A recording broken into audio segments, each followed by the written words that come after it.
Good morning students. Business study ਦੇ ਇਸ lecture ਦੇ ਵਿੱਚ ਮੈਂ ਤੁਹਾਨੂੰ ਕੰਜ਼ਿਊਮਰ ਪ੍ਰੋਟੈਕਸ਼ਨ ਬਾਰੇ ਪੜ੍ਹਾਵਾਂਗੀ। ਸਟੂਡੈਂਟਸ, ਕੰਜ਼ਿਊਮਰ ਪ੍ਰੋਟੈਕਸ਼ਨ ਤੁਹਾਡੇ ਪੰਜਾਬ ਸਕੂਲ ਐਜੂਕੇਸ਼ਨ ਬੋਰਡ ਦੇ ਬਿਜ਼ਨਸ ਸਟੱਡੀ ਦੇ ਸਿਲੇਬਸ ਦੇ ਵਿੱਚ ਇਨਕਲੂਡਡ ਆ ਤੇ ਇਹ ਤੁਹਾਡੀ ਬੁੱਕ ਦੇ ਵਿੱਚ ਚੈਪਟਰ ਨੰਬਰ 13 ਜਿਹੜਾ ਦਿੱਤਾ ਹੋਇਆ ਆ। ਹੁਣ ਕੰਜ਼ਿਊਮਰ ਪ੍ਰੋਟੈਕਸ਼ਨ ਦੇ ਵਿੱਚ ਸਟੂਡੈਂਟਸ ਅਸੀਂ ਕੀ ਪੜਾਂਗੇ, ਕੰਜ਼ਿਊਮਰ ਪ੍ਰੋਟੈਕਸ਼ਨ ਕਿਹਨੂੰ ਕਹਿੰਦੇ ਨੇ, ਉਹਦੀ ਕੀ ਨੀਡ ਹੈ, ਕੀ ਇੰਪੋਰਟੈਂਸ ਆ ਤੇ ਕੰਜ਼ਿਊਮਰ ਦਾ ਮੀਨਿੰਗ ਕੀ ਆ।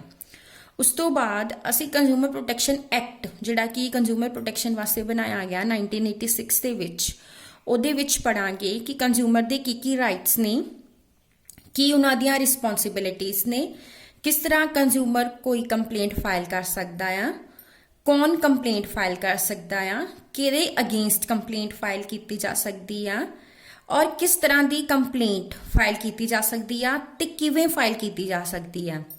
ਕੰਜ਼ਿਊਮਰਸ ਨੂੰ ਕਿਹੜੀਆਂ ਰੈਮੇਡੀਜ਼ ਤੇ ਰਿਲੀਫਸ ਅਵੇਲੇਬਲ ਨੇ ਤੇ ਕੰਜ਼ਿਊਮਰ ਦੀਆਂ ਪ੍ਰੋਬਲਮਸ ਨੂੰ ਸੋਲਵ ਕਰਨ ਲਈ, ਉਹਦੀਆਂ ਗ੍ਰੀਵੈਂਸਸ ਨੂੰ ਐਡਰੈਸ ਕਰਨ ਲਈ ਕਿਹੜੀ ਮਸ਼ੀਨਰੀ ਅਵੇਲੇਬਲ ਆ। ਤੇ ਕੰਜ਼ਿਊਮਰ ਅਵੇਅਰਨੈਸ ਦੇ ਵਿੱਚ ਅਸੀਂ ਇਹ ਵੀ ਪੜਾਂਗੇ ਕਿ ਬਹੁਤ ਸਾਰੇ ਐਨਜੀਓਸ ਤੇ ਕੰਜ਼ਿਊਮਰ ਆਰਗੇਨਾਈਜੇਸ਼ਨਸ ਦਾ ਕੀ ਰੋਲ ਹੈ ਕੰਜ਼ਿਊਮਰ ਨੂੰ ਅਵੇਅਰ ਕਰਨ ਦੇ ਲਈ। ਸੋ ਸਟੂਡੈਂਟਸ, ਸਭ ਤੋਂ ਪਹਿਲਾਂ ਸ਼ੁਰੂ ਕਰਦੇ ਹਾਂ ਕੰਜ਼ਿਊਮਰ ਪ੍ਰੋਟੈਕਸ਼ਨ ਦਾ ਮਤਲਬ ਕੀ ਆ, ਕੰਜ਼ਿਊਮਰ ਪ੍ਰੋਟੈਕਸ਼ਨ ਦਾ ਕੀ ਕਨਸੈਪਟ ਆ।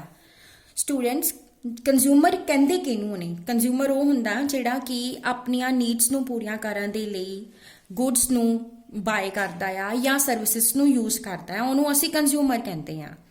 ਸੋ ਜਿਹੜਾ ਕੰਜ਼ਿਊਮਰ ਹੁੰਦਾ ਉਹਨੂੰ ਬਹੁਤ ਸਾਰੀਆਂ ਪ੍ਰੋਬਲਮਸ ਫੇਸ ਕਰਨੀਆਂ ਪੈਂਦੀਆਂ ਨੇ, ਜਿਵੇਂ ਕਿ ਬਹੁਤ ਸਾਰੀਆਂ ਫਿਜ਼ੀਕਲ ਪ੍ਰੋਬਲਮਸ ਹੋ ਗਈਆਂ, ਇਨਵਾਇਰਮੈਂਟਲ ਪ੍ਰੋਬਲਮਸ ਹੋ ਗਈਆਂ ਤੇ ਕੁਝ ਅਨਫੇਅਰ ਟ੍ਰੇਡ ਪ੍ਰੈਕਟਿਸਿਸ ਦੇ ਕਾਰਨ ਵੀ ਕੰਜ਼ਿਊਮਰ ਐਕਸਪਲੋਇਟ ਹੁੰਦਾ ਆ। ਸੋ ਕੰਜ਼ਿਊਮਰ ਨੂੰ ਜ਼ਰੂਰਤ ਹੈ ਕਿ ਕੰਜ਼ਿਊਮਰ ਨੂੰ ਪ੍ਰੋਟੈਕਟ ਕੀਤਾ ਜਾਵੇ। ਕਿਉਂ ਪ੍ਰੋਟੈਕਟ ਕੀਤਾ ਜਾਵੇ? ਕੰਜ਼ਿਊਮਰ ਨੂੰ ਪ੍ਰੋਟੈਕਟ ਕੀਤਾ ਜਾਵੇ ਕਿ ਕੰਜ਼ਿਊਮਰ ਕਿਸੇ ਵੀ ਤਰ੍ਹਾਂ ਦੇ ਅਨਸੇਫ ਪ੍ਰੋਡਕਟਸ ਜਿਵੇਂ ਕਿ ਅਡਲਟਡ ਈਟੇਬਲਸ ਹੋ ਗਏ ਜਾਂ ਫਿਰ ਸਪਿਊਰੀਅਸ ਮੈਡੀਸਨਸ ਹੋ ਗਈਆਂ, ਇਹੋ ਜਿਹੀਆਂ ਪ੍ਰੋਡਕਟਸ ਦੀ ਕੰਜ਼ੰਪਸ਼ਨ ਤੋਂ ਉਹਨੂੰ ਪ੍ਰੋਟੈਕਟ ਕਰਨਾ ਜ਼ਰੂਰੀ ਆ। ਤੇ ਕੰਜ਼ਿਊਮਰ ਦਾ ਜਿਹੜਾ ਇਕਨੋਮਿਕ ਇੰਟਰਸਟ ਆ ਉਹ ਵੀ ਪ੍ਰੋਟੈਕਟ ਕਰਨਾ ਜ਼ਰੂਰੀ ਆ। ਕਿਸੇ ਵੀ ਤਰ੍ਹਾਂ ਦੀਆਂ ਅਨਫੇਅਰ ਟ੍ਰੇਡ ਪ੍ਰੈਕਟਿਸਿਸ, ਡਿਸੈਪਟਿਵ ਤੇ ਫਾਲਸ ਐਡਵਰਟਾਈਜ਼ਮੈਂਟਸ ਤੋਂ ਵੀ ਉਹਦੀ ਪ੍ਰੋਟੈਕਸ਼ਨ ਜ਼ਰੂਰੀ ਆ। ਸੋ ਕੰਜ਼ਿਊਮਰ ਦੇ ਪਬਲਿਕ ਇੰਟਰਸਟ, ਜਿਸ ਤਰ੍ਹਾਂ ਉਹਦਾ ਇਕਨੋਮਿਕ ਇੰਟਰਸਟ ਹੋ ਗਿਆ, ਇਸੇ ਤਰ੍ਹਾਂ ਉਸਦੇ ਪਬਲਿਕ ਇੰਟਰਸਟ ਦੀ ਵੀ ਪ੍ਰੋਟੈਕਸ਼ਨ ਜ਼ਰੂਰੀ ਆ ਵੀ ਕਿਸੇ ਤਰ੍ਹਾਂ ਦੀ ਕੋਈ ਵੀ ਮੋਨੋਪੋਲੀ ਨਾ ਕ੍ਰੀਏਟ ਹੋਵੇ, ਕਿਸ ਤਰ੍ਹਾਂ ਦੀਆਂ ਕੋਈ ਵੀ ਮੋਨੋਪੋਲਿਸਟਿਕ ਟ੍ਰੇਡ ਪ੍ਰੈਕਟਿਸਿਸ ਨਾ ਯੂਜ਼ ਹੋਣ। ਸੋ ਕੰਜ਼ਿਊਮਰ ਨੂੰ ਫੁੱਲ ਇਨਫੋਰਮੇਸ਼ਨ ਪ੍ਰੋਵਾਈਡ ਕਰਨੀ ਚਾਹੀਦੀ ਆ ਪ੍ਰੋਡਕਟਸ ਦੇ ਬਾਰੇ ਵਿੱਚ, ਤਾਂ ਕਿ ਉਹ ਪ੍ਰੋਪਰ ਡਿਸੀਜਨ ਲੈ ਸਕੇ ਕਿ ਉਹਨੇ ਉਹ ਪਰਟੀਕੂਲਰ ਪ੍ਰੋਡਕਟ ਜਿਹੜਾ ਆ ਉਹ ਬਾਈ ਕਰਨਾ ਆ ਜਾਂ ਨਹੀਂ ਕਰਨਾ। ਸੋ ਸੈਕਿੰਡ ਅਸੀਂ ਇਹਦੇ ਵਿੱਚ ਪੜਾਂਗੇ ਨੀਡ, ਵੀ ਕੰਜ਼ਿਊਮਰ ਨੂੰ ਪ੍ਰੋਟੈਕਸ਼ਨ ਦੀ ਕੀ ਜ਼ਰੂਰਤ ਆ, ਕੀ ਨੀਡ ਹੈ, ਕੰਜ਼ਿਊਮਰ ਨੂੰ ਪ੍ਰੋਟੈਕਟ ਕਰਨਾ ਕਿਉਂ ਜ਼ਰੂਰੀ ਹੈ। ਹੁਣ ਇਹਦੇ ਬਹੁਤ ਸਾਰੇ ਰੀਜ਼ਨਸ ਨੇ। ਸਭ ਤੋਂ ਪਹਿਲਾਂ ਹੈਗਾ ਅਨਆਰਗੇਨਾਈਜ਼ਡ ਕੰਜ਼ਿਊਮਰ। ਸਟੂਡੈਂਟਸ, ਇੰਡੀਆ ਬਹੁਤ ਵੱਡੀ ਕੰਟਰੀ ਆ ਜਿੱਥੇ ਬਹੁਤ ਹੀ ਸਾਰੀਆਂ ਸਟੇਟਸ ਨੇ, ਬਹੁਤ ਹੀ ਅਲੱਗ-ਅਲੱਗ ਤਰ੍ਹਾਂ ਦੇ, ਅਲੱਗ-ਅਲੱਗ ਕਲਚਰ ਦੇ, ਅਲੱਗ-ਅਲੱਗ ਇਕਨੋਮਿਕ ਬੈਕਗ੍ਰਾਉਂਡ ਦੇ ਲੋਕ ਰਹਿੰਦੇ ਨੇ ਔਰ ਉਹ ਬਹੁਤ ਸਾਰੇ ਪੂਰੀ ਕੰਟਰੀ ਦੇ ਵਿੱਚ ਫੈਲੇ ਹੋਏ ਨੇ, ਸਪਰੈਡ ਨੇ। ਸੋ ਇਹ ਮੁਸ਼ਕਿਲ ਆ ਕਿ ਅਸੀਂ ਉਹਨਾਂ ਨੂੰ ਪ੍ਰੋਟੈਕਟ ਕਰਨ ਦੇ ਲਈ ਆਰਗੇਨਾਈਜ਼ ਕਰ ਸਕੀਏ। ਸੋ ਕੰਜ਼ਿਊਮਰਸ ਨੇ ਅਨਆਰਗੇਨਾਈਜ਼ਡ ਨੇ। ਸੈਕਿੰਡ ਆ ਇਲਿਟਰੇਸੀ ਐਂਡ ਇਗਨੋਰੈਂਸ। ਜਿਹੜੇ ਇੰਡੀਅਨ ਕੰਜ਼ਿਊਮਰਸ ਨੇ ਉਹਦੇ ਵਿੱਚੋਂ ਬਹੁਤ ਜ਼ਿਆਦਾ ਲੋਕ ਜਿਹੜੇ ਨੇ ਅਨਪੜ੍ਹ ਨੇ, ਪੜ੍ਹੇ ਲਿਖੇ ਨਹੀਂ, ਉਹ ਆਪਣੇ ਰਾਈਟਸ ਵੀ ਨਹੀਂ ਸਮਝਦੇ। ਕੰਜ਼ਿਊਮਰ ਨੂੰ ਇਹਨਾਂ ਗੱਲਾਂ ਦੀ ਵੀ ਨੌਲੇਜ ਨਹੀਂ ਆ ਕਿ ਲੀਗਲੀ ਕਾਨੂੰਨ ਨੇ ਉਹਨਾਂ ਨੂੰ ਕਿਹੜੇ ਰਾਈਟਸ ਦਿੱਤੇ ਹੋਏ ਆ। ਸੋ ਇੱਕ ਇਹੋ ਜਿਹੇ ਸਿਸਟਮ ਦੀ ਜ਼ਰੂਰਤ ਆ ਜਿਹੜੀ ਕਿ ਉਹਨਾਂ ਨੂੰ ਇਹੋ ਜਿਹੀਆਂ ਜਿਹੜੀਆਂ ਗਲਤ ਐਕਟੀਵਿਟੀਜ਼ ਨੇ, ਗਲਤ ਐਲੀਮੈਂਟਸ ਨੇ, ਉਹਨਾਂ ਤੋਂ ਪ੍ਰੋਟੈਕਟ ਕੀਤਾ ਜਾ ਸਕੇ। ਥਰਡ ਹੈ production of duplicate markets.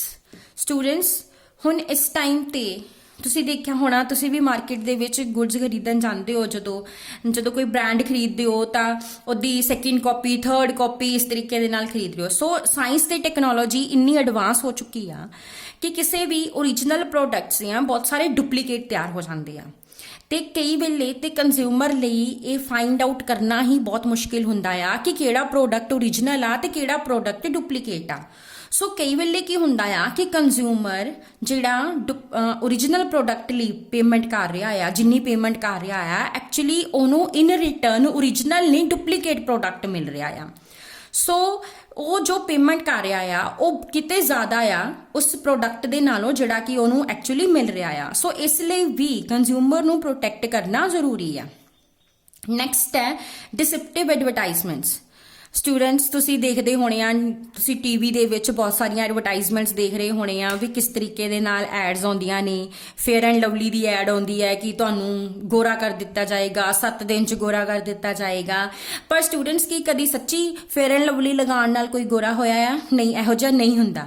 So consumer ਨੂੰ ਇਹੋ ਜਿਹੀਆਂ ਐਡਵਰਟਾਈਜ਼ਮੈਂਟਸ ਤੋਂ ਪ੍ਰੋਟੈਕਟ ਕਰਨਾ ਵੀ ਜ਼ਰੂਰੀ ਆ, ਕਿਉਂਕਿ ਪ੍ਰੋਡਿਊਸਰ ਕੀ ਕਰਦਾ ਆ, ਇਹੋ ਜਿਹੀਆਂ ਮੀਡੀਆ ਨੂੰ ਯੂਜ਼ ਕਰ ਰਿਹਾ ਆ ਆਪਣੇ ਗੁੱਡਸ ਨੂੰ ਪ੍ਰਮੋਟ ਕਰਨ ਲਈ। ਉਹ ਗੁੱਡਸ ਦੇ ਇਹੋ ਜਿਹੇ ਫੀਚਰਸ ਦੱਸ ਰਿਹਾ ਆ ਜਿਹੜੇ ਕਿ ਐਕਚੁਅਲੀ ਉਹਦੇ ਵਿੱਚ ਹੈ ਹੀ ਨਹੀਂ। ਸੋ ਗੁੱਡਸ ਦੀ ਕੁਆਲਿਟੀ ਬਾਰੇ, ਯੂਟਿਲਿਟੀ ਬਾਰੇ, ਉਹਦੀ ਸੇਫਟੀ ਬਾਰੇ ਉਹ ਗਲਤ ਇਨਫੋਰਮੇਸ਼ਨ ਦੇ ਰਿਹਾ ਕੰਜ਼ਿਊਮਰ ਨੂੰ।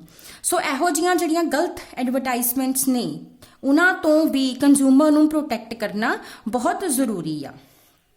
ਨੈਕਸਟ ਹੈ ਮਲ ਪ੍ਰੈਕਟਿਸਿਸ ਆਫ ਬਿਜ਼ਨਸਮੈਨ। ਕੰਜ਼ਿਊਮਰ ਜਦੋਂ ਵੀ ਗੁੱਡਸ ਬਾਏ ਕਰਦਾ ਆ ਤੇ ਉਹ ਇੱਕ ਰੀਜ਼ਨੇਬਲ ਪ੍ਰਾਈਸ ਪੇ ਕਰਦਾ ਆ ਤੇ ਐਕਸਪੈਕਟ ਕਰਦਾ ਕਿ ਉਸ ਰੀਜ਼ਨੇਬਲ ਪ੍ਰਾਈਸ ਲਈ ਉਹਨੂੰ ਗੁੱਡ ਕੁਆਲਿਟੀ ਪ੍ਰੋਡਕਟ ਮਿਲਣਗੇ। ਸੋ ਜਿੰਨੇ ਪੇਮੈਂਟ ਉਹ ਕਰ ਰਿਹਾ ਉਹ ਉਹਦੀ ਫੁੱਲ ਵੈਲਿਊ ਚਾਹੁੰਦਾ ਆ। ਬਟ ਐਕਚੁਅਲੀ ਵਿੱਚ ਬਹੁਤ ਸਾਰੇ ਕੇਸਿਸ 'ਚ ਕੀ ਹੁੰਦਾ ਆ ਕਿ ਜਿਹੜੀਆਂ ਗੁੱਡਸ ਉਹਨੂੰ ਵੇਚੀਆਂ ਜਾ ਰਹੀਆਂ ਹੁੰਦੀਆਂ ਉਹ ਡਿਫੈਕਟਿਵ ਨੇ, ਸਬ ਸਟੈਂਡਰਡ ਨੇ, ਇਨਫੀਰੀਅਰ ਨੇ। ਸੋ ਇਹੋ ਜਿਹੇ ਕੇਸਿਸ ਦੇ ਵਿੱਚ ਕੰਜ਼ਿਊਮਰ ਇਹੋ ਜਿਹੀਆਂ ਗੁੱਡਸ ਤੇ ਆਪਣੀ ਮਨੀ ਸਪੈਂਡ ਕਰ ਰਿਹਾ ਜਿਹੜੀਆਂ ਕਿ ਐਕਚੁਅਲੀ ਸੇਫ ਵੀ ਨਹੀਂ ਹੈਗੀਆਂ। ਸੋ ਇਸ ਲਈ ਵੀ ਕੰਜ਼ਿਊਮਰ ਨੂੰ ਪ੍ਰੋਟੈਕਟ ਕਰਨਾ ਜ਼ਰੂਰੀ ਆ ਮਲ ਪ੍ਰੈਕਟਿਸਿਸ ਆਫ ਬਿਜ਼ਨਸਮੈਨ ਤੋਂ। ਨੈਕਸਟ ਹੈ ਕੰਜ਼ਿਊਮਰ ਐਕਸਪਲੋਇਟੇਸ਼ਨਸ। ਕੰਜ਼ਿਊਮਰ ਨੂੰ ਜਿਹੜਾ ਆ ਪ੍ਰੋਡਿਊਸਰ ਕਈ ਤਰੀਕਿਆਂ ਨਾਲ ਅਨਨੈਸੈਸਰੀ ਐਕਸਪਲੋਇਟ ਕਰਦੇ ਨੇ। ਸੋ ਉਹਨਾਂ ਤੋਂ ਕੰਜ਼ਿਊਮਰ ਨੂੰ ਉਹਨਾਂ ਦੀ ਐਕਸਪਲੋਇਟੇਸ਼ਨ ਤੋਂ ਬਚਾਉਣ ਲਈ ਵੀ ਉਹਨਾਂ ਦੀ ਪ੍ਰੋਟੈਕਸ਼ਨ ਕਰਨੀ ਜ਼ਰੂਰੀ ਹੈ। ਨੈਕਸਟ ਹੈ ਪ੍ਰੋਪਰ ਯੂਟਿਲਾਈਜੇਸ਼ਨ ਆਫ ਸਕੇਅਰਸ ਰਿਸੋਰਸਿਸ। ਜਿਹੜੇ ਰਿਸੋਰਸਿਸ ਪ੍ਰੋਡਿਊਸਰਸ ਯੂਜ਼ ਕਰਦੇ ਨੇ ਉਹ ਸਾਰੇ ਰਿਸੋਰਸਿਸ ਹੈਗੇ ਤਾਂ ਸੋਸਾਇਟੀ ਦੇ ਆ ਔਰ ਸਕੇਅਰਸ ਵੀ ਨੇ, ਲਿਮਿਟਿਡ ਵੀ ਨੇ। ਸੋ ਇਸ ਲਈ ਜ਼ਰੂਰੀ ਆ ਵੀ ਜਿਹੜੇ ਪ੍ਰੋਡਿਊਸਰਸ ਉਹਨਾਂ ਰਿਸੋਰਸਿਸ ਨੂੰ ਯੂਜ਼ ਕਰਨ ਉਹ ਸੋਸਾਇਟੀ ਦੇ ਇੰਟਰਸਟ ਲਈ ਹੀ ਯੂਜ਼ ਕਰਨ ਤੇ ਸੋਸਾਇਟੀ ਦੇ ਵਿੱਚ ਕੰਜ਼ਿਊਮਰ ਜਿਹੜਾ ਉਹ ਬਹੁਤ ਵੱਡਾ ਹਿੱਸਾ ਆ। ਸੋ ਜੋ ਵੀ ਰਿਸੋਰਸਿਸ ਪ੍ਰੋਡਿਊਸਰਸ ਜਾਂ ਮੈਨੂਫੈਕਚਰਰਸ ਯੂਜ਼ ਕਰ ਰਹੇ ਨੇ ਉਹ ਕੰਜ਼ਿਊਮਰ ਦੇ ਇੰਟਰਸਟ ਲਈ ਉਹਨਾਂ ਨੂੰ ਯੂਜ਼ ਕਰਨੇ ਚਾਹੀਦੇ ਨੇ। ਨੈਕਸਟ ਹੈ to provide quick, cheap and speedy justice. Students ਨੂੰ ਤੁਹਾਨੂੰ ਪਤਾ ਹੀ ਆ ਕਿ ਸਾਡੇ ਦੇਸ਼ ਦੇ ਵਿੱਚ ਜਦੋਂ ਕੋਈ ਵੀ ਲੜਾਈ ਝਗੜਾ ਹੁੰਦਾ ਆ ਜਾਂ ਕੋਈ ਕੇਸ ਹੁੰਦਾ ਆ ਤਾਂ ਕਿੰਨੇ ਸਾਲ ਉਹ ਕੋਰਟ ਦੇ ਵਿੱਚ ਚੱਲਦਾ ਰਹਿੰਦਾ ਆ। ਸੋ ਇਹਨਾਂ ਰੀਜ਼ਨ ਕਰਕੇ ਵੀ ਉੱਤੋਂ ਉਹਨਾਂ ਨੂੰ ਬਹੁਤ ਸਾਰੀ ਲਾਇਰਸ ਨੂੰ ਫੀਸ ਵੀ ਦੇਣੀ ਪੈਂਦੀ ਆ ਕੇਸ ਚਲਾਉਣ ਦੇ ਲਈ। ਸੋ ਇਹਨਾਂ ਰੀਜ਼ਨਸ ਕਰਕੇ ਕਈ ਵੇਲੇ ਲੋਕ ਕੀ ਕਰਦੇ ਨੇ, ਉਹ ਕੇਸ ਕਰਦੇ ਨਹੀਂ, ਮਤਲਬ ਉਹ ਕੰਪਲੇਂਟ ਹੀ ਨਹੀਂ ਫਾਈਲ ਕਰਦੇ। ਸੋ ਇਸੇ ਚੀਜ਼ ਨੂੰ ਖਤਮ ਕਰਨ ਦੇ ਲਈ ਕੰਜ਼ਿਊਮਰ ਨੂੰ ਜਿਹੜਾ ਆ ਇੱਕ ਤਾਂ ਉਹਨੂੰ ਖਰਚਾ ਨਾ ਕਰਨਾ ਪਵੇ, ਉੱਤੋਂ ਉਹਨੂੰ ਜਲਦੀ ਜਸਟਿਸ ਮਿਲੇ। ਇਸ ਰੀਜ਼ਨ ਦੇ ਲਈ ਵੀ ਜਿਹੜਾ ਆ ਕੰਜ਼ਿਊਮਰ ਪ੍ਰੋਟੈਕਸ਼ਨ ਐਕਟ ਬਣਾਇਆ ਗਿਆ ਆ। ਨੈਕਸਟ ਹੈ importance of consumer protection. Consumer protection the Ki importance ਆ? ਕੰਜ਼ਿਊਮਰ ਪ੍ਰੋਟੈਕਸ਼ਨ ਦੀ ਜ਼ਰੂਰਤ ਸਿਰਫ ਕੰਜ਼ਿਊਮਰ ਨੂੰ ਹੀ ਨਹੀਂ ਆ ਬਲਕਿ ਬਿਜ਼ਨਸਮੈਨ ਨੂੰ ਵੀ ਹੈ, ਕਿਉਂਕਿ ਇਹਦਾ ਬੈਨੀਫਿਟ ਦੋਨਾਂ ਨੂੰ ਮਿਲਦਾ ਹੈ। ਸਭ ਤੋਂ ਪਹਿਲਾਂ ਅਸੀਂ ਗੱਲ ਕਰਾਂਗੇ ਕੰਜ਼ਿਊਮਰ ਦੇ ਪੁਆਇੰਟ ਆਫ ਵਿਊ ਤੋਂ ਕਿ ਕੰਜ਼ਿਊਮਰ ਦੇ ਪੁਆਇੰਟ ਆਫ ਵਿਊ ਤੋਂ ਕੰਜ਼ਿਊਮਰ ਪ੍ਰੋਟੈਕਸ਼ਨ ਦੀ ਕੀ ਇੰਪੋਰਟੈਂਸ ਆ। ਪਹਿਲਾਂ ਤਾਂ ਮੈਂ ਤੁਹਾਨੂੰ ਐਕਸਪਲੇਨ ਕਰ ਹੀ ਚੁੱਕੀ ਹਾਂ ਕੰਜ਼ਿਊਮਰਸ ਇਗਨੋਰੈਂਸ, ਕਿ ਕੰਜ਼ਿਊਮਰ ਇਗਨੋਰ ਆ, ਉਹਨੂੰ ਆਪਣੇ ਰਾਈਟਸ ਬਾਰੇ ਨੌਲੇਜ ਨਹੀਂ ਹੈਗੀ, ਉਹਨੂੰ ਲਾਅ ਜਿਹੜੇ ਰਾਈਟਸ ਦੇ ਰਿਹਾ ਉਹਨਾਂ ਦੇ ਬਾਰੇ ਉਹ ਇਗਨੋਰੈਂਟ ਹੈਗਾ ਆ। ਸੋ ਕੰਜ਼ਿਊਮਰ ਪ੍ਰੋਟੈਕਸ਼ਨ ਦੀ ਜ਼ਰੂਰਤ ਇਸ ਲਈ ਆ ਕਿ ਕੰਜ਼ਿਊਮਰ ਨੂੰ ਅਵੇਅਰ ਕੀਤਾ ਜਾਵੇ, ਉਹਨੂੰ ਜਗਾਇਆ ਜਾਵੇ ਤੇ ਤਾਂ ਕਿ ਉਹ ਆਪਣੇ ਰਾਈਟਸ ਦੇ ਲਈ ਫਾਈਟ ਕਰ ਸਕੇ, ਆਪਣੇ ਆਪ ਨੂੰ ਜਿਹੜਾ ਹੈਗਾ ਆ ਉਹ ਪ੍ਰੋਟੈਕਟ ਕਰ ਸਕੇ। ਸੋ ਇਹਦੇ ਕਰਕੇ ਰਿਡਰੈਸਲ ਉਹਦੀਆਂ ਪ੍ਰੋਬਲਮਸ ਨੂੰ ਸੋਲਵ ਕਰਨ ਦੇ ਲਈ ਰਿਡਰੈਸਲ ਮਸ਼ੀਨਰੀ ਵੀ ਅਵੇਲੇਬਲ ਆ। ਸੈਕਿੰਡ ਆ ਵਾਈਡ ਸਪਰੈਡ ਐਕਸਪਲੋਇਟੇਸ਼ਨ। ਹੁਣ ਵੈਸੇ ਤਾਂ ਦੇਖਿਆ ਜਾਵੇ ਤਾਂ ਕੰਪੀਟੀਸ਼ਨ ਇੰਨਾ ਜ਼ਿਆਦਾ ਆ ਮਾਰਕੀਟ ਦੇ ਵਿੱਚ ਕਿ ਇਹ ਕਿਹਾ ਜਾਂਦਾ ਆ ਕਿ ਕੰਜ਼ਿਊਮਰ ਹੀ ਕਿੰਗ ਆ, ਮਤਲਬ ਕੰਜ਼ਿਊਮਰ ਦੀਆਂ ਜ਼ਰੂਰਤਾਂ ਦੇ ਅਕੋਰਡਿੰਗ ਹੀ ਗੁੱਡਸ ਪ੍ਰੋਡਿਊਸ ਕੀਤੇ ਜਾਂਦੇ ਆ। ਬਟ ਫਿਰ ਵੀ ਕੰਜ਼ਿਊਮਰਸ ਨੂੰ ਬਹੁਤ ਜ਼ਿਆਦਾ ਐਕਸਪਲੋਇਟ ਕੀਤਾ ਜਾ ਰਿਹਾ ਆ ਇੱਕ ਨਾ ਦੂਜੇ ਤਰੀਕੇ ਨਾਲ। ਤੁਹਾਨੂੰ ਲੱਗਦਾ ਆ ਕਿ ਤੁਹਾਡੇ ਕੋਲ ਬਹੁਤ ਸਾਰੀਆਂ ਆਪਸ਼ਨਸ ਅਵੇਲੇਬਲ ਆ, ਬਹੁਤ ਤਰ੍ਹਾਂ ਦੀਆਂ ਜਿਹੜੇ ਆਲਟਰਨੇਟਿਵਸ ਅਵੇਲੇਬਲ ਨੇ, ਬਟ ਇਨ ਰਿਐਲਿਟੀ ਤੁਹਾਡੇ ਕੋਲ ਇਹੋ ਜਿਹੀਆਂ ਆਪਸ਼ਨਸ ਅਵੇਲੇਬਲ ਨਹੀਂ ਹੁੰਦੀਆਂ। ਸੋ ਐਡਵਰਟਾਈਜ਼ਮੈਂਟਸ ਜਿਹੜੀਆਂ ਕੀਤੀਆਂ ਜਾਂਦੀਆਂ ਨੇ ਉਹ ਪ੍ਰੋਡਕਟ ਬਾਰੇ ਸਹੀ ਇਨਫੋਰਮੇਸ਼ਨ ਨਹੀਂ ਦਿੰਦੀਆਂ, ਉਹਦੇ ਨਾਲ ਵੀ ਕੰਜ਼ਿਊਮਰ ਜਿਹੜਾ ਹੈਗਾ ਉਹ ਸਫਰ ਕਰਦਾ ਆ। ਸੋ ਕੰਜ਼ਿਊਮਰ ਨੂੰ ਜ਼ਰੂਰੀ ਆ ਕਿ ਕੰਜ਼ਿਊਮਰ ਨੂੰ ਇਸ ਐਕਸਪਲੋਇਟੇਸ਼ਨ ਤੋਂ ਬਚਾਉਣ ਦੇ ਲਈ ਕਿ ਉਹਦੇ ਜੋ ਵੀ ਉਹ ਪ੍ਰੋਡਕਟਸ ਖਰੀਦ ਰਿਹਾ ਆ ਉਹਦੇ ਪ੍ਰਾਈਸਿਸ ਬਾਰੇ, ਉਹਦੇ ਸਟੈਂਡਰਡਸ ਬਾਰੇ, ਉਹਦੀ ਕੁਆਲਿਟੀ ਬਾਰੇ, ਉਹਦੀ ਕੁਆਂਟੀਟੀ ਬਾਰੇ ਫੁੱਲ ਇਨਫੋਰਮੇਸ਼ਨ ਜਿਹੜੀ ਹੈਗੀ ਪ੍ਰੋਵਾਈਡ ਕੀਤੀ ਜਾਵੇ। ਥਰਡ ਹੈ ਅਨਆਰਗੇਨਾਈਜ਼ਡ ਕੰਜ਼ਿਊਮਰ।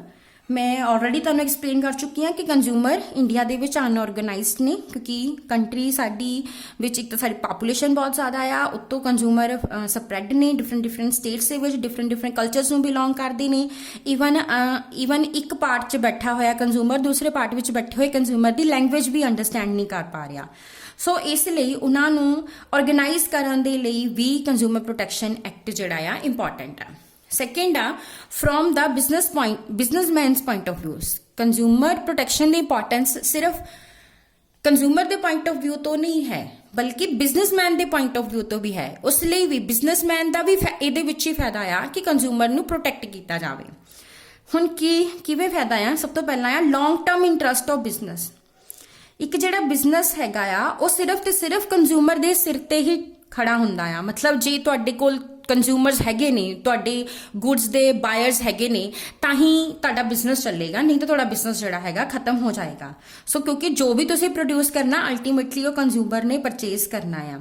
ਸੋ ਜੇ ਤੁਹਾਡਾ ਕੰਜ਼ਿਊਮਰ ਸੈਟੀਸਫਾਈਡ ਨਹੀਂ ਹੈਗਾ ਤੇ ਤੁਹਾਡਾ ਬਿਜ਼ਨਸ ਜਿਹੜਾ ਆ ਖਤਮ ਹੋ ਜਾਏਗਾ।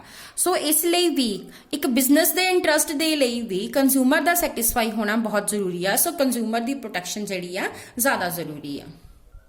ਸੈਕਿੰਡ ਆ use of social resources. Businessman society ਦੇ ਰਿਸੋਰਸਿਸ ਨੂੰ ਯੂਜ਼ ਕਰ ਰਿਹਾ ਗੁੱਡਸ ਔਰ ਸਰਵਿਸਿਜ਼ ਨੂੰ ਪ੍ਰੋਡਿਊਸ ਕਰਨ ਲਈ।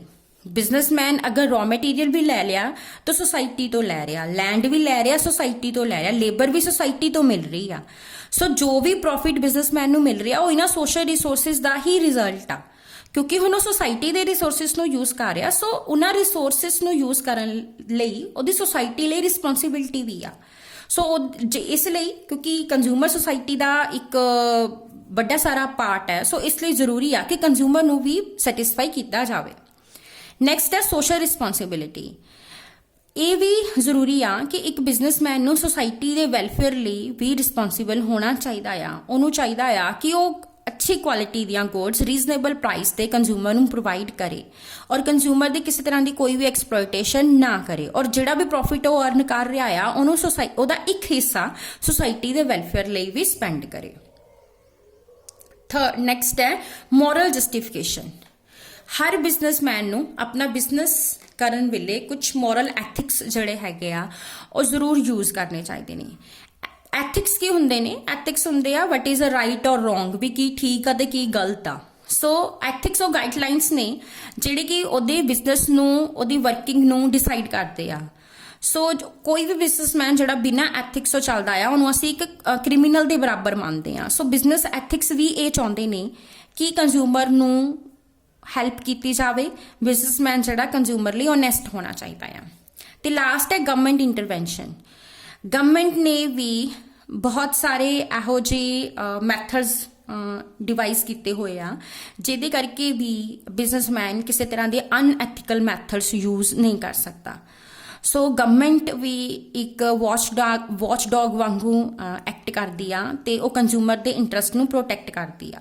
ਸੋ ਬਿਜ਼ਨਸ ਦੇ ਲਈ ਜ਼ਰੂਰੀ ਆ ਕਿ ਉਹ ਕਿਸੇ ਵੀ ਤਰ੍ਹਾਂ ਦਾ ਮਤਲਬ ਕਿ ਗਲਤ ਐਕਟੀਵਿਟੀਜ਼ ਯੂਜ਼ ਕਰਕੇ ਜਿਹੜਾ ਆ ਕੰਜ਼ਿਊਮਰ ਨੂੰ ਇਫੈਕਟ ਨਾ ਕਰੇ, ਐਕਸਪਲੋਇਟ ਨਾ ਕਰੇ, ਤਾਂ ਕਿ ਗਵਰਨਮੈਂਟ ਨੂੰ ਇੰਟਰਫੇਅਰ ਕਰਨਾ ਪਵੇ ਉਹਦੇ ਅਗੇਂਸਟ।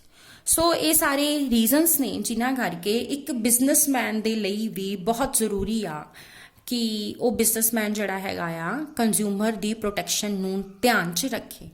ਸੋ ਸਟੂਡੈਂਟਸ ਅੱਜ ਦੇ ਟੌਪਿਕ 'ਚ ਬਸ ਅਸੀਂ ਇੰਨਾ ਹੀ ਕਰਾਂਗੇ। ਨੈਕਸਟ ਅਸੀਂ ਕੰਜ਼ਿਊਮਰ ਕਹਿੰਦੇ ਕਿਹਨੂੰ ਨੇ, ਵੈਸੇ ਤਾਂ ਮੈਂ ਤੁਹਾਨੂੰ ਥੋੜਾ ਜਿਹਾ ਦੱਸ ਦਿੱਤਾ ਹੈ, ਕੱਲ ਚੰਗੀ ਤਰ੍ਹਾਂ ਦੱਸਾਂਗੀ ਕੰਜ਼ਿਊਮਰ ਕਹਿੰਦੇ ਕਿਹਨੂੰ ਨੇ ਤੇ ਕੰਜ਼ਿਊਮਰ ਪ੍ਰੋਟੈਕਸ਼ਨ ਐਕਟ 1986 ਕੀ ਆ, ਉਹਦੇ ਕੀ ਫੀਚਰਸ ਨੇ ਤੇ ਉਹਦੇ ਵਿੱਚ ਕਿਹੜੀਆਂ ਡਿਫਰੈਂਟ ਪ੍ਰੋਵੀਜ਼ਨਸ ਨੇ ਉਹਨਾਂ ਬਾਰੇ ਗੱਲ ਕਰਾਂਗੇ। Thank you.